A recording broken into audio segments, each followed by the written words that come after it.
Кәріжіліктің кесі. Қазақта кәріжілік кәделесі саналады. Кәріжілік елбасын сақтайды деген сенім де бар. Қазанға ет салғанда, алдымен бисмилля деп, кәріжіліктен бастап салады.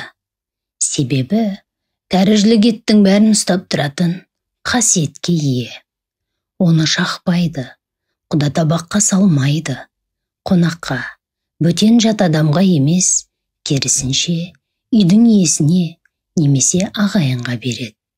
Себебі, кәріжілікте шаңырақтың құты бар деп ырымдайды. Сонымен қатар өсіп келе жатқан қыз балаға оң жақта отырып қаласың деп ұстатпаған. Ал ұлдарға сұр бойдақ боласың деген сенім бойынша жігітке де бермейді.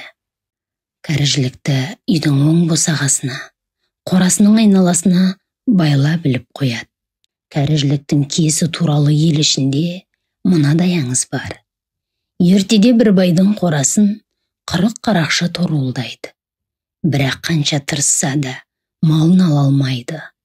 Байдың қорасын қарулы жасақ күзетіп тұрыпты. Бірақ таң ата қарулар көзден ғайып болады екен. Ұрылар тылсым жайды түсінбейді.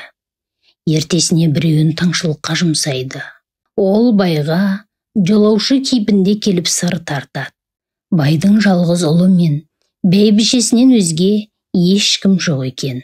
Тыңшы қайта келіп, байдың малын күзететін не жалшы, не күзетші жоқ.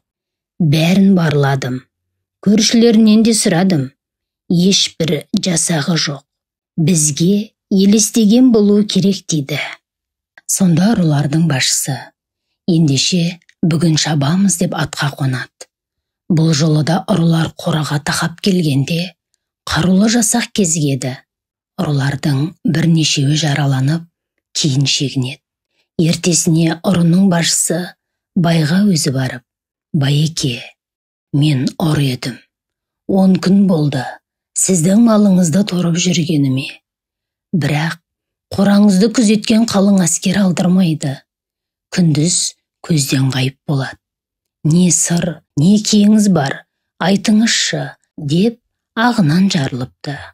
Бай ұрыны ертіп алып қорасындағы ілулі тұрған кәріжіліктерді көрсетеді. Әкем марқұм дүниеден өтерінде, кәріжілік көрсең қораңа байла, малыңа қорған болады деуші еді. Өсиетін орындап, кәріжілік іліп қойдым. Содан бері малға қасқыр да шаппады. Ұры да түспеді. Бірде-бір малым жоғалмады. Қайта мыңғырып өсіп келеді. Соның шарапаты болмаса, менде басқа ке жоқ дейді. Құдіретіне бас иген ұрылар баймен дос болыпты. Ниетінен қайтып, адал кәсіпке көшіпті. Кәріжіліктің кереметі туралы ел ішінде тағы да мынадай аңыз сақталған. Ертеде байдың жалғыз ұлы болыпты. Ол керуен тартып қалаға саудаға аттанады. Сапарға шығар кезде әкесі, балам, мына кәрі сүйекті қойныңа салып ал. Қауіп қатерден аман боласың дейді. Әй әке-ай, сенің ағырымың таусылмайды екен деп, ұлы селқос қарайды. Бірақ әке көңілін қимай, көп қапшықтың біріне лақтыра салады. Межелі жеріне аман-есен жетіп саудасын жасап елге қайтады. Жолда керуенге қарақшылар шабуылдайды. Бала не істерін білмей қатты сасады.